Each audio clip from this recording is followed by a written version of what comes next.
Friends, मैं हूं मैशवीर और आप देख रहे हैं आस्क लिटरेचर चैनल। और आज की इस वीडियो में हम डिस्कस करने जा रहे हैं एड्रीना रिच की एक बहुत ही खूबसूरत पोम आंट्स जेनिफर को। Aunt's Jennifer tigers by Adrienne Rich. तो सबसे पहले हम एज यूजुअल इंट्रोडक्शन देखेंगे। इंट्रोडक्शन ऑफ ऑथर से आपको ये अंदाज़ा हो जाएगा कि उसका राइटिंग स्टाइल क्या है और वो किन बेसिस पे वो अपनी जो पोम्स है, जो अपनी जो वर्क्स है, वो लिखती है। तो इंट्रोडक्शन में हम उसके राइटिंग स्टाइल, उसके मेजर पोम्स और ये सब कुछ डिस्कस करेंगे। तो बिना टाइम वेस्ट किए हम शुरू करते हैं। इंट्रोडक्शन के बाद हम पोम्स को डिस्कस करेंगे, उसके थीम्स वगैरह भी, उसका एनालिसिस भी देखेंगे कि इस पोम में आकर उसने रिफ्लेक्ट क्या करने की कोशिश किया, क्योंकि ये एक लिटरेचर है, तो लिटरेरी वर्क है उसका एंड जेनिफर्स का। तो लिटरेचर में वो बेसिकली क्या करते हैं कि रिफ्लेक्शन ऑफ सोसाइटी होता है, reflection of that time period होता है। तो इंट्रोडक्शन ऑफ ऑथर को देखते हैं। तो एड्रीना रिच एक अमेरिकन पोइट थी। ये 16 मई 1929 को पैदा हुई और ये एक एसिस्ट और फेमिनिस्ट भी रह चुकी हैं। 20वीं सेंचुरी के सेकंड पार्ट में सबसे ज़्यादा पढ़े जाने वाले इन्फ्लुएंशियल राइटर में उनका शुमार होता है। उन्होंने ज़्यादातर वुमेन ऑपरेशन और लेस्बियंस के राइट के लिए लिखा, उनके हक़ के लिए लिखा। उन्होंने लेस्बियन कंटिन्यूम की टर्म को भी कॉइन किया। उन्होंने रेडक्लिफ कॉलेज से 1951 में ग्रेजुएट किया और इसी साल W.H. एडन ने इन्हें the well of series of younger poets के प्राइज़ के लिए सिलेक्ट किया। 1953 में इनकी शादी अल्फ्रेड H. कॉमरेड से हुई। 2 साल बाद उन्होंने अपनी पोइट्री का दूसरा वॉल्यूम, जिसका नाम डायमंड कटर्स था, द डायमंड कटर्स, पब्लिश किया। उनकी शादी और ख़ास तौर पर बच्चों की पैदाइश का उन पर बहुत बड़ा असर हुआ, जो कि उनकी पोइट्री में नज़र आता है। उनके थीम्स में women's role in society, racisms, Vietnam war वगैरह शामिल हैं। 1970 में रिच ने अपने हस्बैंड से अलहदगी इख्तियार की, जिनके बाद इसके बाद उन्होंने सुसाइड कर लिया। उनकी अगर बात करें तो a change of world on lies, sacrifice and silence, Adrienne Rich poetry and prose, a men's folks poem 1998 to 2000, leaf palette, power and midnight slag poems 1995 to 1998, 21 love poems, diving into wreck. ये diving into wreck जो है वो उनकी most famous pome है, जिसको हम इसके बाद डिस्कस करेंगे, लेकिन आज हम आंट जेनिफर्स को डिस्कस करेंगे। ये थी उनकी मोस्ट फेमस पोम, जिन पे जो उनकी इम्पोर्टेंट वर्क्स के तौर पर भी काउंट किए जाते हैं। तो अब हम बढ़ते हैं अपने इंट्रोडक्शन की तरफ, यानी इस पोम का इंट्रोडक्शन। उसके बाद मैं इसको समराइज़ करूँगा। ये पोम आंट जेनिफर्स टाइगर, इस पोम को 1951 में पब्लिश किया गया। इसमें राइटर ये बताने की कोशिश करती है कि किस तरह एक मैरिज में एक हस्बैंड, एक पैट्रियार्कल हस्बैंड अपनी वाइफ को ट्रीट करता है और कैसे वो इस रिश्ते से आज़ादी चाहते हैं। यानी वो राइटर जो है वो खुद इस रिश्ते से, इस पैट्रियार्कल सोसाइटी से, इस मेल ओरिएंटेड सोसाइटी से, इस मेल डोमिनेंट सोसाइटी से आज़ादी चाहती है। She wants freedom, she wants freedom of speak, she wants freedom of to act anything।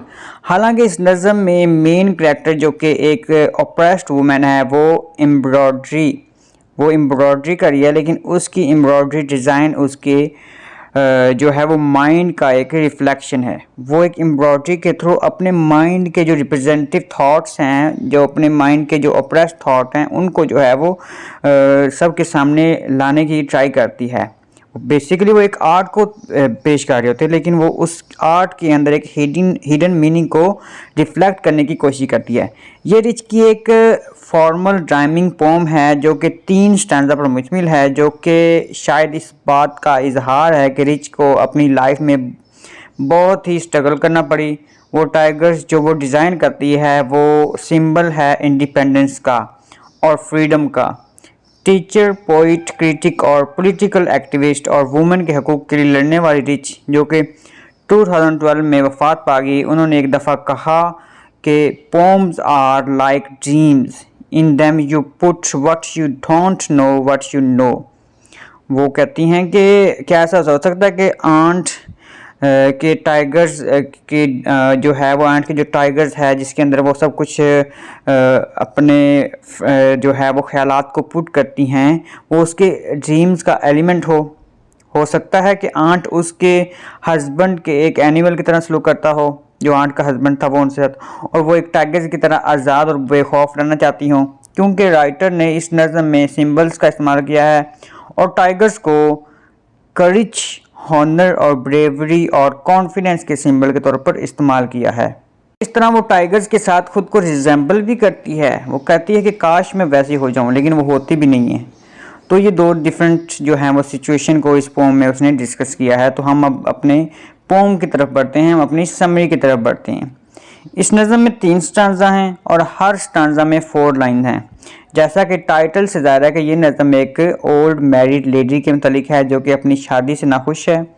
एक ऐसी शादी जिसमें उसकी हैसियत किसी जानवर की है और ख़ुद को बहलाने के लिए वो एम्ब्रॉयडरी का काम करती है। उसके इस आर्ट जो है वो इस बात का इजहार है कि वो भी टाइगर की तरह बोल्ड, फेयरलेस, असर्टिव और फ्री रहना चाहती है।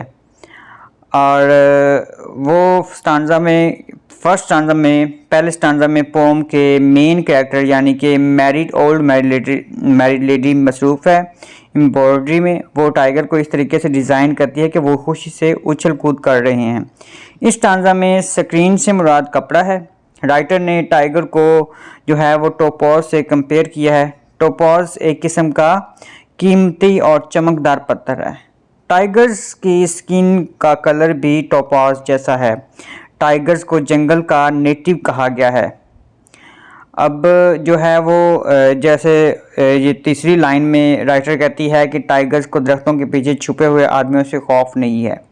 यहाँ राइटर हमें इस ओल्ड वुमन की आज़ादी और बेखौफ होने की डिज़ायर के बारे में बताती है कि वो शेरों की तरह आज़ाद और बेखौफ फिरना चाहती है। यानी वो अपनी डिज़ायर के बारे में बता रही है।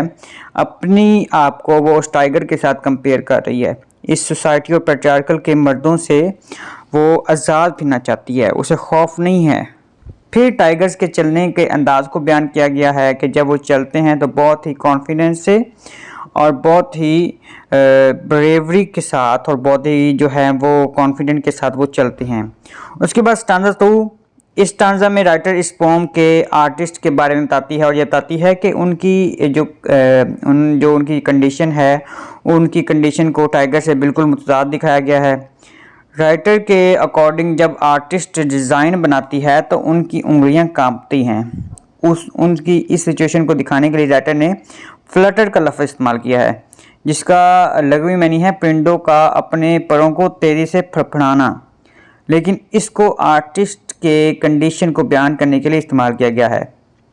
याद रहे कि आर्टिस्ट से मुराद वो ओल्ड मैरिड लेडी है जो इस पोम में दिखाई गई है। आर्टिस्ट के लिए आइवरी नीडल को पुट करना बहुत मुश्किल है, यानी कि उस टाइगर को बनाने में मुश्किल पेश आ रही है। तो उसकी 2 वजूहत हो सकती हैं, या तो उनके हस्बैंड जो हैं वो उन्हें एम्ब्रॉयडरी की इजाज़त नहीं देते, या फिर वो साइकोलॉजिकली बहुत वीक हैं, यानी कि उनकी अनहैप्पी मैरिड लाइफ जिसने उनके ऊपर इतना असर किया है कि वो कुछ भी करने की सेकत नहीं रखती। यानी कि वो इतनी डरी हुई हैं अंदर से, और अंदर से इतनी वीक हैं कि वो कुछ भी करने की काबिल नहीं हैं, और वो साइकोलॉजिकली बहुत वीक हो चुकी हैं, मेंटली बहुत एब्सेंट माइंडेड हो चुकी हैं। तो इसकी क्या वजह हो सकती है? उसकी married life, unhappy married life. फिर आगे वाली जो लाइन जो डिस्कस किया राइटर ने वो बहुत अहम है, क्योंकि ये हमें रियलिटी दिखाती है। आर्टिस्ट की वेडिंग रिंग बहुत हैवी है, यानी इन लाइन में वो अपनी वेडिंग रिंग का जिक्र करती हुए बहुत ही ज़्यादा जो है वो वीक फील करती है, और बताती है कि वो वेडिंग रिंग बहुत हैवी है, यानी उसके लिए शादी एक बोझ है। अब वेडिंग रिंग क्या डिस्कस कर रही है? उसकी मैरिड को, इसकी मैरिज को, लाइफ को। तो उसकी शादी जो है उसके लिए एक बोझ की तरह है। उनके हस्बैंड ने उन्हें मुकम्मल तौर पर कैद किया हुआ था। ये वुमन की कंडीशन को ज़ाहिर करता है कि कैसे 20वीं सेंचुरी में ट्रीट किया जाता था उन्हें। इस स्टांजा के थ्रू राइटर इस वक्त की सोसाइटी को हमें दिखाती है, और उसमें डोमिनेंसी दिखाती है, पैट्रियार्कल सोसाइटी दिखाती है, और ऑप्रेस्ड वुमेन सोसाइटी को भी डिस्कस करते हैं। स्टांजा नंबर 3 में राइटर कहती है कि आर्टिस्ट की मौत के बाद उसके हाथों में वो वेडिंग रिंग हो गई, यानी वो खौफ हमेशा रहेगा। उसकी मौत के बाद भी वो डार्क एक्सपीरियंस, इसका पीछा जो है वो नहीं छोड़ेंगे। डार्क एक्सपीरियंस से क्या मराद है? उसका उस तरह जो है वो आज़ाद राय के बारे में बयान करना वो जो है वो उसको स्टॉप लग गया था, क्योंकि उसके जो हस्बैंड थे वो बहुत ज़्यादा इस चीज़ को नापसंद करते थे, वो घर में कुछ भी नहीं कर सकती थी। तो ये सब क्या थे, वो उसके डार्क एक्सपीरियंसेस थे लाइफ को स्पेंड करने के। वो खुद को कितना जो है वो सफोकेटेड फील करती थी, इस चीज़ के बारे में जो है वो उसके एक्सपीरियंस। इस चीज़ को डिस्कस करते हुए कहती है कि उसकी मौत के बाद भी वो जो उसके डार्क एक्सपीरियंसेस हैं वो उसका पीछा नहीं छोड़ेंगे। जबकि टाइगर, फिर वो टाइगर की बात करती है, हमेशा इस तरह खुश व खुर्रम रहते हैं और प्राउडली और फेयरलेस भी रहते हैं। तो वो टाइगर्स की खुशी और टाइगर्स की हैप्पीनेस को डिस्कस करती है और कहती है कि वो कितना कॉन्फिडेंट होते हैं, ठीक है। यानी उसकी कहीं पे डीप डाउन जो है वो डिज़ायर है कि वो भी टाइगर की तरह हो जाती।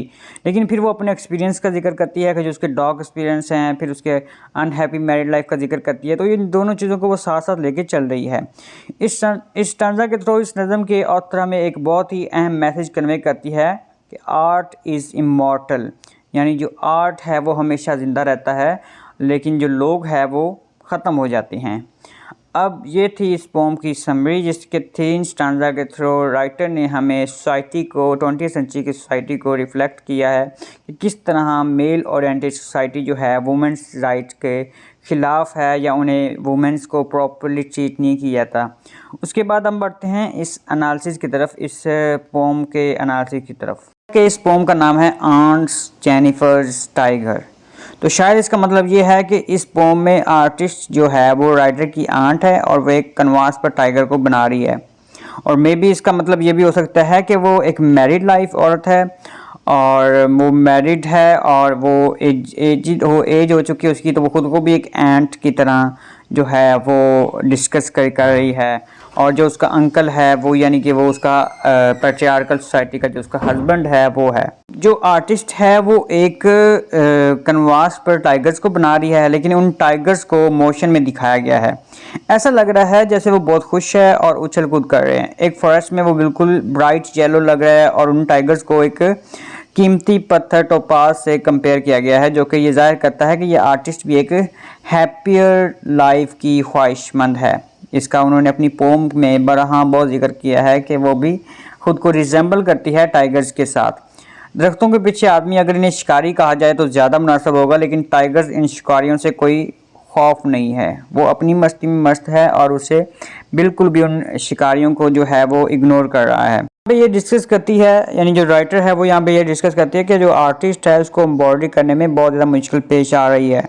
राइटर शायद ये कहना चाहते हैं कि शादी के बाद उसकी जो लाइफ है वो इतनी बिजी हुई थी कि आर्टिस्ट को एम्ब्रॉयडरी करने में बहुत ज़्यादा मुश्किल पेश आती थी, और क्योंकि टाइम नहीं होता था और एक मे बी उसके हस्बैंड की तरफ से उसको अलाउ नहीं था, क्योंकि वो पैट्रियार्कल सोसाइटी में रहती थी और बहुत कम ऐसा होता था कि उन्हें आर्ट के लिए वक्त मिलता हो, और तब भी उन्हें अपने हस्बैंड से छुप कर काम करना पड़ता था।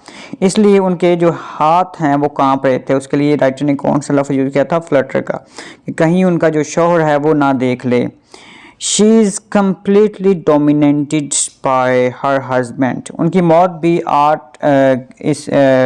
इस बात का इजहार होगी कि उन्हें अपनी जो ज़िंदगी में किसी एक फेयरलेस और प्राउडली बनना था और टाइगर की तरह रहना था, लेकिन वो नहीं कर सकी और वो एक बेबस की मौत जो है वो मर गई। ऑन्ट जेनिफर्स के हाथों को भारी कर दिया गया, किस तरह, यानी घर की जिम्मेदारियों से, और उनके जो हस्बैंड हैं उन्हें ऐसे ट्रीट करते हैं जैसे वो उनकी प्रॉपर्टी हो या वो उनकी स्लेव हो। इस पोम में मैसिव और हैविली अल्फाज को इस्तेमाल जो है उसका इस्तेमाल जो है वो ऑन्ट की पर्सनल लाइफ को रिफ्लेक्ट करता है। उनके हस्बैंड उनके मास्टर हैं और वो एक एनिमल है, लेकिन वो टाइगर की तरह फेयरलेस और प्राउडली नहीं है और वो आज़ाद भी नहीं है। वो एक क्वाइट, कॉवर्ड और अपने हस्बैंड पर डिपेंड होने वाली खातून हैं। So tigers are appropriate contrast to her, क्योंकि वो अपने आप को खुद को रिजेंबल करती है टाइगर्स के साथ। वो कहती है कि मैं जो एक आज़ाद और एक प्राउड और एक कॉन्फिडेंट रहना चाहती हूँ। वो ख्वाहिश करती है कि मैं भी वैसी होती, लेकिन वो ऐसी है नहीं। वो क्या है, वो कॉवर्ड हैं और अपने जो हस्बैंड है उस पर टोटली डिपेंडेंट हैं और वो क्वाइट हैं और वो स्लेव के तौर पर उसको ट्रीट करता है। वो हो जाती हैं, जो एनिमल है, जो शेर है, जो टाइगर है, उसको स्लेव के तौर पर ट्रीट करना बहुत मुश्किल होता है, लेकिन वो खुद हो जाती हैं। तो वो उसके साथ उसका जो है वो एक कंट्रास्ट बन रहा है टाइगर के साथ। वो खुद टाइगर से रिजेंबल करती हैं, लेकिन वो है नहीं, उसके साथ उसका क्या है, कंट्रास्ट हो रहा है। आंट जेनिफर के अंदर एक आर्टिस्ट की सारी खूबियाँ पाई जाती हैं। अगर वो इन्हें सही तरीके से काम करे तो एक बहुत बड़ी आर्टिस्ट बन सकती हैं, लेकिन अपने कॉवर्ड होने की वजह से, अपने क्वाइट होने की वजह से वो आर्टिस्ट नहीं बन सकती। वो सिर्फ ख्वाहिश कर सकती हैं। क्यों? क्योंकि वो एक पैट्रियार्कल सोसाइटी में रहती हैं, जहाँ पे वो अपने घर के अंदर ही वो सब कुछ करने में डर रही होती हैं। आल्दो उसके अंदर सारी क्वालिटीज़ हैं, लेकिन वो नहीं कर सकती। क्यों? क्योंकि उसको उसके शोहर की तरफ से, या वो डरती है, या फिर उसके साइकोलॉजिकल प्रॉब्लम्स है कि वो ये ऐसा नहीं कर सकती। वो सिर्फ उस चीज़ की ख्वाहिश कर सकती है कि काश मैं भी वो वैसी होती, लाइक किस तरह, शेर की तरह। बजाय इसके कि वो खुद की ख्वाहिशात को पूरा करे, वो अपने जालिम शोहर की ख्वाहिशात को पूरे करने में लगी रहती है। टाइगर इस नज़म में आर्टिस्ट की जो है वो इनर मोस्ट डिज़ायर को रिप्रेजेंट करते हैं। वो भी टाइगर जैसी ज़िंदगी गुजारना चाहती है, लेकिन उसकी ज़िंदगी को जो है अनसर्टेन और होपलेस है उसकी ज़िंदगी, और वो अपने हस्बैंड के ख़िलाफ़ भी नहीं जा सकती। आज़ादी हासिल करने के लिए उसे हिम्मत दिखानी होगी। इस तरह जो है वो चैवलरिक लफ्ज़ का इस्तेमाल उसकी विश का इजहार है कि काश उसका हस्बैंड भी ब्रेव होता, वो भी उसे अच्छे तरीके से ट्रीट करता, ताकि वो भी अपने ख्वाबों को पूरा कर सके। थीम्स की अगर हम बात करें तो इसके अंदर जो मेन और इम्पोर्टेंट थीम यूज हुए हैं वो पावर ऑफ पैट्रियार्की। एड्रीना रिच की जो आंट जेनिफर टाइगर्स का जो पोम है, आंट जेनिफर टाइगर्स का जो इम्पोर्टेंट थीम इस वक्त की पैट्रियार्कल सोसाइटी की पावर है। उसका मतलब है कि एक पैट्रियार्कल सोसाइटी जो भी जो है वो लेकिन जो एक पैट्रियार्कल सोसाइटी है, जिस तरह भी डोमिनेंसी अपनी दिखा रहे हैं, जिस तरह भी मेल ओरिएंटेड सोसाइटी को वो रिप्रेजेंट कर रहे हैं, लेकिन वो एक वुमन के माइंड को कंट्रोल नहीं कर सकती। उसकी बॉडी को, उसकी सोल को तो वो कंट्रोल कर रहे हैं ना, क्योंकि वो कुछ नहीं कर सकती, लेकिन उसका जो माइंड है वो क्या है, ब्रॉड माइंडेड है। वो कुछ भी लिख रही है। तो उसने ये अपनी पोम लिखी थी। आंट को आर्टिस्ट बनने की इजाज़त नहीं थी, लेकिन हकीकत में वो एक आर्टिस्ट ही थी, तभी तो इतने खूबसूरत टाइगर को उसने डिज़ाइन किया था, और उसके बारे में उसने जो थॉट्स हैं अपनी, उसको रिप्रेजेंट किया था। इस पोम में टाइगर को आंट के बिल्कुल ऑपोजिट दिखाया गया है। टाइगर आज़ाद और ब्रेव है और प्राउडली है, जबकि आंट कैद और बुज़दिल और ऑप्रेस्ड है। तो आंट इस वक्त के मैरिड खतून का सिंबल भी है, जो कि इस वक्त की पैट्रियार्कल सोसाइटी की वजह से सफ़र कर रही थी। तो ये आंट जेनिफर का एक और थीम है। अब marriage takes away women's freedom, यानी जो शादी है वो किस तरह औरतों की फ्रीडम को छीन लेती हैं। जब मैरिज है वो एक बर्डन किस तरह बन जाती है। तो marriage takes away women's freedom, ये भी एक थीम है इस नज़म का। ये इस नज़म का जो है वो अनदर इम्पोर्टेंट थीम है। वेडिंग रिंग के थ्रू इस नज़म के ऑथर हमें ये बताती है कि किस तरह से मैरिज की वजह से वुमेन की फ्रीडम को रिस्ट्रिक्ट किया दिया जाता है। उनकी मैरिज उनके लिए एक बर्डन, जिससे वो आज़ादी चाहती होती हैं। एक पैट्रियार्कल सोसाइटी में हेटेरोसेक्सुअल शादी में हस्बैंड अपने वाइफ को मुकम्मल तौर पर जो है वो डोमिनेट करता है, और उसे घर के कामों से फुर्सत नहीं मिलती, इसलिए कोई आइडेंटिटी उसकी नहीं होती। यानी कि वो टोटली चाहते हैं, हस्बैंड चाहते हैं कि उसकी जो वाइफ है उस पर डिपेंडेंट रहे और कोई भी काम ना कर सके, और वो तमाम बातें उसकी मानने पर मजबूर हो, क्योंकि इस तरह वो अपना जो है वो फ़ायदा जो है वो हासिल कर सकते हैं। अगर वो फ्रीडम देते हैं तो मे बी वो सोचते हैं कि शायद इस तरह वो उनके जो डिसीजन हैं उनको क्वेश्चन करने के काबिल हो सकेगी, और उसकी अपनी आइडेंटिटी हो सकेगी। मर्द हजरात पैसे कमाने में लगे रहते हैं, और औरतें बेचारी घर के कामों में लगे रहती हैं, और उसके पास इनकम का कोई सोर्स नहीं होता है, इसलिए वो अपने हस्बैंड को कुछ कह नहीं सकती और उनसे अलहदगी इख्तियार नहीं कर सकती। A woman is unable to pursue her own interest because she is ringed by ordeals. अब उसके बाद जो नेक्स्ट थीम है वो है वुमेन्स क्रिएटिविटी का। ये नज़म वुमेन की क्रिएटिविटी का रिफ्लेक्शन भी है। आंट एक बहुत ही रिस्ट्रिक्टेड ज़िंदगी गुजार रही है, लेकिन इसके बावजूद वो क्रिएटिव है। कितनी खूबसूरती से उसने टाइगर्स को डिज़ाइन किया, और ऐसा लगता है कि वो रियल टाइगर है, क्योंकि जो जिस तरह वो उसको उसने इस तरह जो है वो पोर्ट्रे किया कि लग रहा है कि वो कोई उछल कूद कर रहा है या वो चल फिर रहा है। और जंगल में जो हरियाली दिखाई गया है, ग्रीनरी दिखाई गया है, वो अमन को रिफ्लेक्ट करती है। तो इसकी क्रिएटिविटी और पैट्रियार्कल शादी में एक कन्फ्लिक्ट दिखाया गया है। ये टाइगर्स उनके जो है वो लैक ऑफ फ्रीडम को भी रिफ्लेक्ट करता है। उसके बाद जो नेक्स्ट थीम है वो है फेयर एंड फेयरलेसनेस। इस पोम में टाइगर को फेयरलेस जबकि आंट को फेयर दिखाया गया है। Do not fair the man beneath the trees. फिर ही वो टूल है जिसमें आंट को काबू किया हुआ है, उनके वेडिंग रिंग इस बात का एविडेंस है। टाइगर और आंट का जो जक्सटापोजिशन है वो मदद करता है कि उसके फेयर की परसीवनेस को हाईलाइट करने में, यानी वो जिस तरह डरी डरी रहती है, अपनी ख्वाहिशात को जो है वो रिप्रेस करती है। हालांकि उसकी जो ख्वाहिश है वो है कि वो टाइगर की तरह वो भी कॉन्फिडेंस हो जाए, फेयरलेस हो जाए, उसको फ्रीडम मिलनी चाहिए, लेकिन वो जस्ट डिज़ायर कर सकती है, वो उस पर एक्ट नहीं कर सकती। उसके बाद जो नेक्स्ट थीम है वो द पावर ऑफ आर्ट है। टाइगर जो है वो आंट की एक मैग्निफिसेंट क्रिएशन है, क्योंकि वो अनकंट्रोलेबल है, उन्हें किसी का खौफ नहीं है। मज़ीद ये कि इस पोम के जो स्पीकर आंट है उनके उस आंट के थ्रू जो है वो उसको कनेक्ट किया हुआ है। रिच का बिलीव था कि आर्ट ख़ास तौर पर पोइट्री के ज़रिए जो दिखाया जाता है वो बहुत ही पावरफुल होता है, वो सब भी कह देती है जो हम नहीं कह पाते। इस तरह टाइगर्स को सिंबल्स के तौर पर इस्तेमाल किया गया है टू रिप्रेजेंट हर थॉट्स।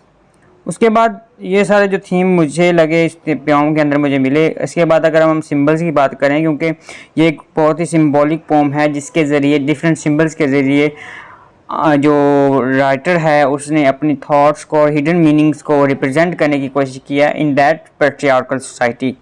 तो सबसे पहले जो मेन सिंबल है वो टाइगर का है। इस पोम में टाइगर्स को सिंबल के तौर पर इस्तेमाल किया गया है। टाइगर हौसला, ब्रेवरी, हॉनर, असर्टनेस और कॉन्फिडेंस का सिंबल है। ये आर्ट को भी रिप्रेजेंट करते हैं कि फ्री है और उसकी कोई बाउंड्री नहीं है, और आर्ट एक वॉइसलेस इंसान के लिए एक वॉइस है। इंसान अपनी ज़िंदगी की हार्श रियलिटी से निकलने के लिए टाइगर्स को क्रेव करती है।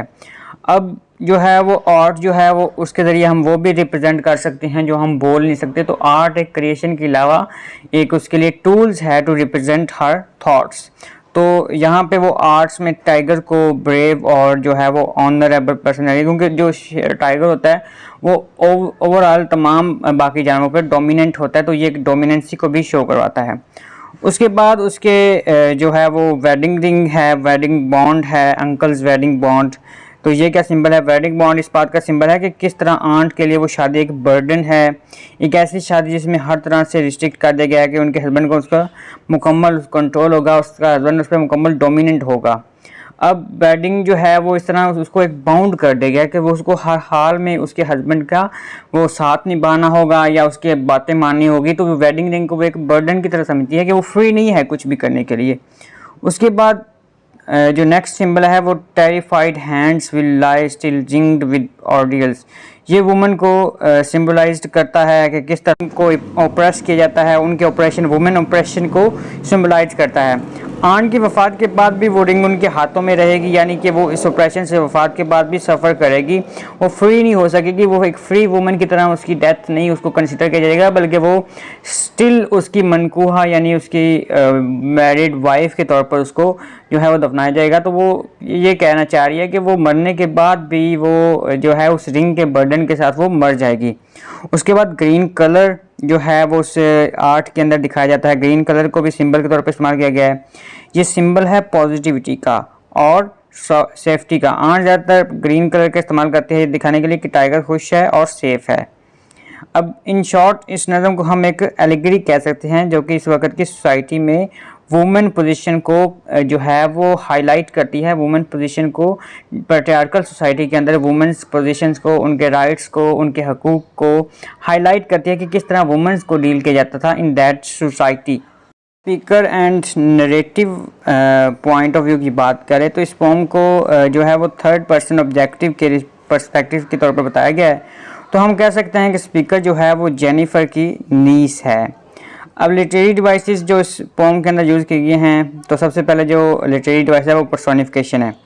अब पर्सोनिफिकेशन जो है ये एक ऐसा लिटरेरी डिवाइस है जिसमें नॉन ह्यूमन बीइंग्स को ह्यूमन की जो है वो कैरेक्टरिस्टिक्स दे दी जाती हैं। मिसाल के तौर पर राइटर ने टाइगर को पर्सोनिफ किया कि जैसे प्राउडली, कॉन्फिडेंस और फेयरलेस। अब ये नॉन ह्यूमन है, लेकिन पेंट के अंदर जो है वो पेंट आर्ट के अंदर जो है वो एक नॉन लिविंग थिंग है, लेकिन वो बता रही है कि वो टाइगर की ये वाली खसूसियत उसको देख रही है, वो ऐसे है, वो ऐसे फील कर रहा है, वो ऐसे चल फिर रहा है। तो ये यहाँ पे पर्सोनिफाई है।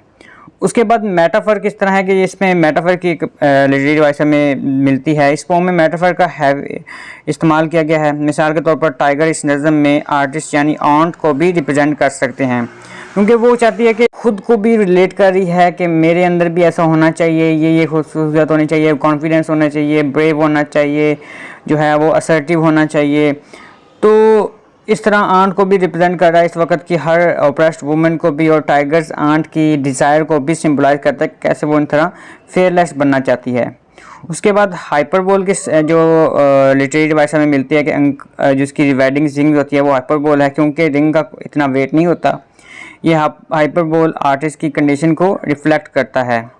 उसके बाद अलिट्रेशन, इस नज़म में अलिट्रेशन का भी हमें जो है वो मिलता है, जैसे चैवलरिक और सर्टेनिटी, ये जो अल्फाज हैं वो अलिट्रेशन के लिटरेरी डिवाइस को हमें ढूंढने में मदद करते हैं। उसके बाद जो एक और एग्जांपल अगर हम अलिट्रेशन की लें तो prancing and proud, finger and fluttering, तो ये अलिट्रेशन है। अलिट्रेशन क्या होता है कि अलिट्रेशन के लिटरेरी डिवाइस को अगर हम डिस्कस करें, repetition of consonant sounds are alliteration. तो उसके बाद आयरनी है। आयरनी क्या है कि एक आर्टिस्ट की वफ़ात के बाद भी उसकी क्रिएशन यानी कि टाइगर्स और जो टाइगर्स है वो आज़ाद है और हैप्पी रहेगा, जबकि वो बाद में भी जिस खौफज़दा जो है वो मरने के बाद भी वो खौफज़दा रहेगी, तो वो डार्क एक्सपीरियंस उसका पीछा नहीं छोड़ेंगे। तो ये सब जो है वो आर्टिस्ट की मुराद है, ओल्ड वेरी वुमेन के बारे में बात कर रही है। और जो पोम की आयरनी ही है कि उसकी जो क्रिएशन है वो उसकी वफ़ात के बाद जिंदा रहेगी, और जो उसके जो डार्क एक्सपीरियंस हैं वो उसकी वफ़ात के बाद भी उस जो है वो उसका पीछा नहीं छोड़ेंगे। तो ये सब चीज़ें आयरनी में आती हैं। तो ये थी आज की हमारी पोम, जैसे हमने डिस्कस किया टीना रिच की पोम को हमने आज डिस्कस किया। टीना रिच जो हैं वो अमेरिका में होने वाली मूवमेंट जो कि फेमिनिज़म के बारे में है उसका एक अहम और मेजर वॉइस हैं, जिसमें वो वुमेंस की स्ट्रगल को बताती हैं, और इन पास्ट जिस तरह वुमेंस ने स्ट्रगल की और वो सब्जुगेट होती हैं, और आज भी वो जिस तरह सब्जुगेट हो रही हैं, तो इस चीज़ को उन्होंने डिस्कस किया। बेसिकली वो एक फेमिनिस्ट हैं, तो उन्होंने फेमिनिज़म के ऊपर बहुत सारे वर्क्स को लिखा है। तो ये थी आज की हमारी पोम जिसको हमने डिस्कस किया। उम्मीद करता हूँ आपको ये वीडियो पसंद आई होगी, और अगर पसंद आई है तो लाइक, शेयर और कमेंट करना मत भूलिएगा। शुक्रिया, अल्लाह हाफिज़।